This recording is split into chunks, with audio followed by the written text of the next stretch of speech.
Okay, so I'm at base camp, I'm at Let's Golf in Hawley. I'm in my high-tech studio today and we're going to be talking about the squat.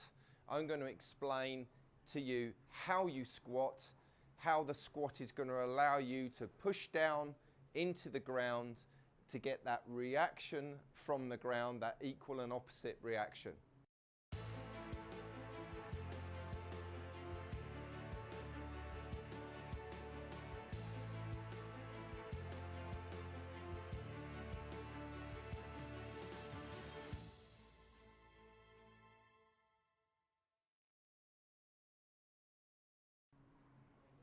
Okay, so the squat. How do we squat?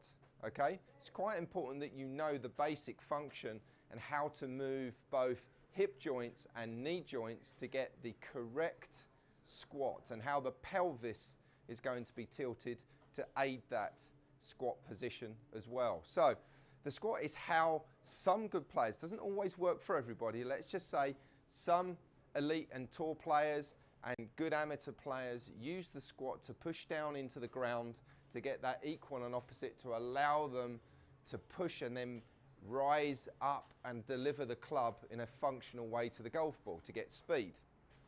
So once I step onto my SamBalance plate, you can see here then.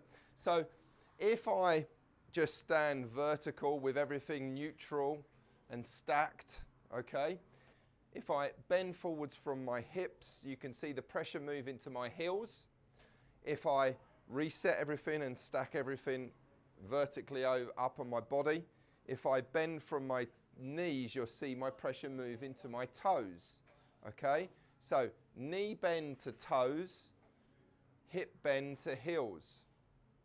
Okay, so we need to be aware that the squat is going to be an element of tilt of the pelvis, buttocks up, an element of hip hinge and knee bend. So my hips rotating externally, my thigh or my knee rotating outwards to get what looks like that squat position there in the knees, so that we get the correct pressure movement.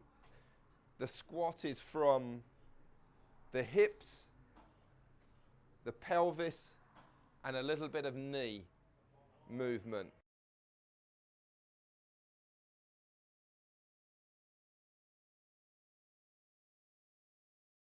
Okay? So to practice that, I'm going to work on bringing my knees together on the backswing, widening my knees as I kind of sit and squat into the downswing, and then up and through in the follow through. So the backswing is knees together, knees wide as I load the ground, and then knees together in the follow through. Okay? And if you work on that correct positioning and tilting of your pelvis, the correct bend and rotation through your hips, and the correct bend in the knees, you'll load and pressure that ground correctly to create that rotational ability, to increase your rotational ability to turn and move your body around and to the left of target. Okay? So hopefully the squat explained to you there in simple terms, giving you a little bit of 3D graphic as well, using the SamBalance plate in my studio here at Let's Golf in Hawley. Hope you enjoyed that tip. Enjoy your golf.